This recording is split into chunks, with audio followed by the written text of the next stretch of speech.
জানা যদি যেত, ওর বাড়ি থেকে ওর বেরোনো বন্ধ করে দিতে হবে। ওর হাজার হাজার হিন্দু মুসলমান গিয়ে ওর বাড়ির সামনে বসে ওর বাড়িটা কোথায় জানা যদি যেত, ওর বাড়ি থেকে ওর বেরোনো বন্ধ করে দিতে হবে।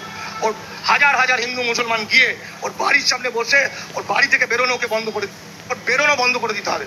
সে সমস্ত ময়ূক রঞ্জন শুভেন্দু ওর পাছার চামড়া তুলে দেওয়া উচিত। ওকে গলার ওর বাড়িটা কোথায় জানা যদি যেত, ওর বাড়ি থেকে ওর বেরোনো বন্ধ করে দিতে হবে।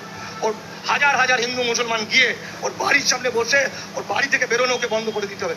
এমনকি গ্রামে গঞ্জে যেখানে যেখানে এই আর বাংলার রিপোর্টাররা যাবেন, বেধড়ক মার দেওয়া শুরু করুন। ওদের একটা একটা করে মার দেওয়া শুরু করুন, ওদেরকে বন্ধ করুন। ওদের যদি আটকাতে না পারেন তাহলে বাংলায় দাঙ্গা আটকানো যাবে না।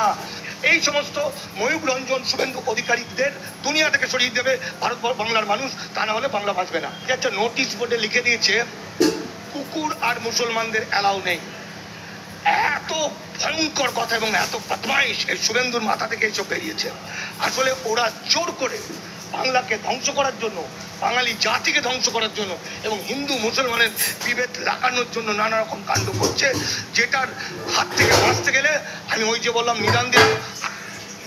পাকিস্তানি জঙ্গিরা আমার দেশের 27 জন সহ নাগরিককে কেড়ে নিয়েছে, এটা সত্যি, এটা আমরা জানি। এটা নিয়ে ভারত সরকার নানা রকম তার ব্যবস্থা করে, কিন্তু আজকের তারিখ পর্যন্ত এখনো পর্যন্ত তদন্ত কমপ্লিট হয়নি যে সত্যি করে কারা খুন করলো এই ঘটনা।